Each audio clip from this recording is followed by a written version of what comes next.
مرتبت شہزادہ بالا تباہ مخدوم و محتشم عزت مآب پیر طریقت ڈاکٹر فضیل الیاس قاسمی رحمۃ اللہ دامت برکاتہ العالیہ، مخدوم و محترم گرامی مرتبت عزت مآب حضرت علامہ ڈاکٹر ظفر اقبال صاحب نوری، برادران اسلام،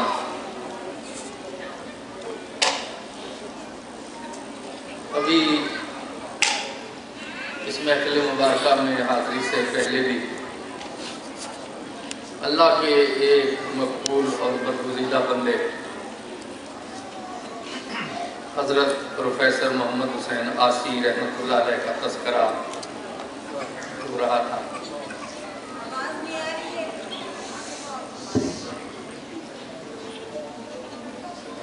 ان کے تذکرے کے دوران میں نے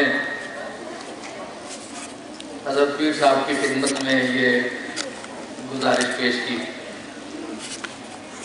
کہ میں جب بھی ان کی خدمت میں حاضر ہوتا تھا تو وہ مجھے کہتے تھے کہ سورہ کوثر پر گفتگو کر۔ برادر محترم حضرت قبلہ ڈاکٹر ظفر اقبال نوری صاحب کو ان سے ایک خاص نسبت ہے، محبت کی بھی، عزیزداری کا حوالہ بھی ہے، تربیت کا حوالہ بھی ہے۔ انہوں نے بے ساختہ حکم فرمایا کہ آج کا موضوع بھی یہی ہونا چاہیے۔ تو میں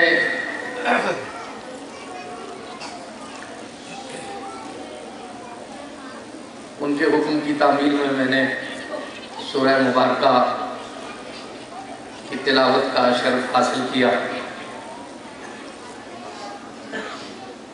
اللہ تبارک و تعالیٰ نے اپنے پیارے محبوب محمد مصطفیٰ احمد مصطفیٰ صلی اللہ تعالیٰ علیہ وسلم کو مکی زندگی میں دو شہزادے عنایت فرمائے، ایک حضرت قاسم اور ایک حضرت عبدل۔ حضور نے وہ شہزادے عطا بھی فرمائے، اللہ رب العزت کا نے یہ نعمت اپنے پیارے محبوب صلی اللہ علیہ وسلم کو عطا بھی کی اور واپس بھی لے لی۔ اللہ علیم و خبیر ہے۔